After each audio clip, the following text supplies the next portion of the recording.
Mel Stride standing by for us, Work and Pensions Secretary, of course. Good morning, good morning. 4 weeks today since your leader called an election. How's it going?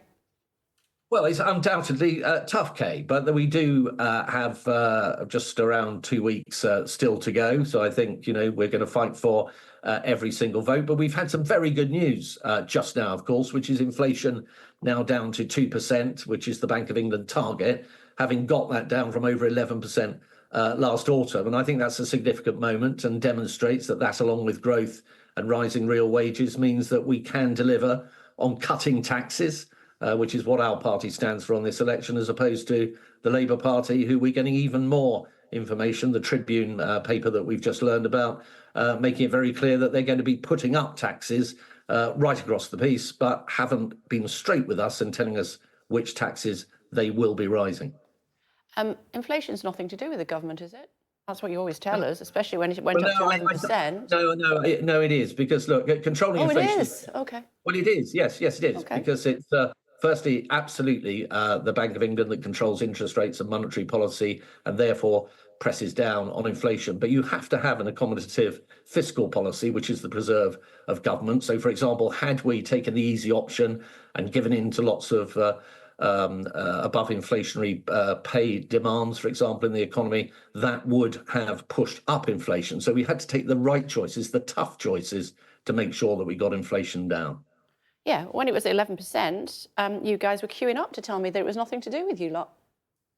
So it's a combination of things. When you get an external shock, a sudden shock to the economy from a war in Europe and a sudden spike in energy prices. So sometimes it's got something to do with you and sometimes it hasn't. No, it's a mixture. I mean, the honest truth is that it's a mixture. So if you have a sudden price shock, all economies around the world experienced a surge of inflation, and they had no control over that at all. But what we do have control over, as I say, is, for example, controlling public spending, controlling public sector pay increases, so that we help alongside the Bank of England to bring inflation down. And I think we've been very successful in doing that. It's dropped from 11.1%. So when it's low, it's got everything to do with you, and when it's high, it's got nothing to do with you, right?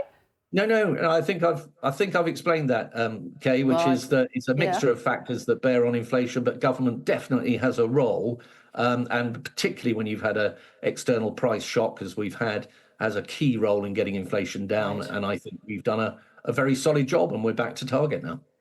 Leaked recordings suggesting that the Chancellor believes Liz Truss's economic ambitions were a good thing to aim for, and her mini budget hadn't left an impact on the economy. What's your view? Well, I think in terms of the aspirations that Liz had, which were to get taxes down and recognising that low tax generally means growth, and I think that's absolutely right. I mean, I was very clearly on the record at the time as chair of the Treasury Select Committee, having considerable doubts about the way in which that particular policy or aspiration was pursued. I think Jeremy is absolutely right, though, that what we've got to do now is continue to bear down on taxes. And that's why we've already done so for 29 million workers up and down the country getting tax cuts. And that's why in our manifesto, because we've got inflation down, because we've got growth going, because we've got real wages rising, we're able to go still further in cutting people's tax. Unlike Labour, who we know are going to have to put taxes up. I know, and I'm going to be talking to Rachel Reeves, who knows her policies very well, and I'll be challenging her. We're talking about yours. You think Trussonomics was a good thing, then? No, I said that as chair of the Treasury Select Committee at the time, I had much to say about the way in which those particular aspirations were pursued, and all of that's very clearly on the public record. But I do believe that the aspiration that she had and we have as a party to get taxes down on people, so to make sure that 29 million people are going to be many, many hundreds of pounds a year better off because we're cutting their national insurance, for example, scrapping national insurance altogether. But you are increasing taxes during the life of the next parliament if you were to win. So the general tax burden has had to go up because we spent £400 billion supporting the economy. One thing to ask Rachel Reeves is, which party? I'll do the questions. Thanks very much. Should Boris not be going on the campaign trail? How's it going? Well, I think Boris Johnson. Why is he not on the campaign trail? Oh, why is he not on the campaign? Well, I think he's been active, hasn't he, in supporting various. He's been writing a few notes. Yeah, and videos and that kind of sport. I think that in this modern way of campaigning, that's probably quite an effective way of getting a message across. I mean, Boris is clearly an asset to the campaign. He's clearly chosen to get involved, and he's clearly urging people to vote Conservative, as you would expect. Yeah, he doesn't like Rishi Sunak, and I think it's entirely mutual, isn't it? Is that why he's not campaigning properly? Well, what as I say, I think he is campaigning. I mean, I've been aware that he's certainly been doing videos for specific candidates, writing endorsements. Tens of thousands of letters are being sent out in his name, I think, as we speak, urging He's not people. putting the stamps on, though, is he? He's literally signed his name somewhere, and the rest is being done by others. Well, what Boris has always believed in, okay, is a low tax economy, and that is what you're going to get under the Conservatives. It's what we've already delivered: a £900 reduction in tax, for example, for 27 million working age people in this country. Okay. That has already been delivered, and there's more to come with us, as opposed to tax increases under Labour. Okay, and tax increases under the Conservatives as well. As I said, the tax burden would increase in the next Parliament if you were to be successful. Well, they'll come down well, it would. where they, it would. they It just would. think. You've lost a big donor in the shape of John Caldwell. An absolute dud, he called Rishi Sunak. What would you say in response?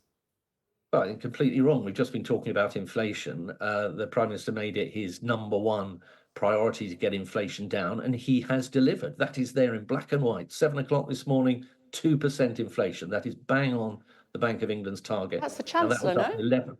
Sorry? That was the Chancellor. Well, the Chancellor's work, not the Prime Minister, if anybody's. It's the collective effort of government, but that government is led by the Prime Minister, by Rishi Sunak. He set out those 5 objectives. And the first objective was to get the pressure of inflation off people's backs, to allow businesses to grow and cost of living pressures to ease. And he has delivered. So what would you say to John Caldwell? Well, look, it's for Mr. Caldwell and others to take their own decision in a democratic election. But I would point, for example, to 200 business leaders that penned a letter supportive of the policies that the government's pursuing at the time of the autumn statement. You'll remember we had the full expensing, which they described as one of the most significant supports for business ever. And those businesses, including some very big companies, some very prominent businesses, supportive of the policies that we're pursuing. So inflation is going to matter to businesses. You know, you can get inflation down, you can get uncertainty back, and get investment going. These are really important achievements to make. Last time we chatted, I was teasing you about your CV if you decided not to be haircut, I think. I beg your pardon? Sorry, the haircut was the last one. Okay. The one before that, then. It shows how often you're on. And I see, doing my research for election night, you're a qualified tour guide. Yes. As a hobby, many years ago, I qualified to guide places like the British Museum, the Tower of London, Westminster Abbey, Stonehenge, Windsor Castle, Tate Britain, all sorts of different and interesting places, because I've always had a personal interest in our history and in our culture. And it was a fantastic way, actually, of learning, is to go out and look at things and understand the history in the context of physical objects. So I really enjoyed that. Yeah. Fascinating. Mel Stride, always a pleasure. Thank you. And you, Kay. Nice to see you. Thank you.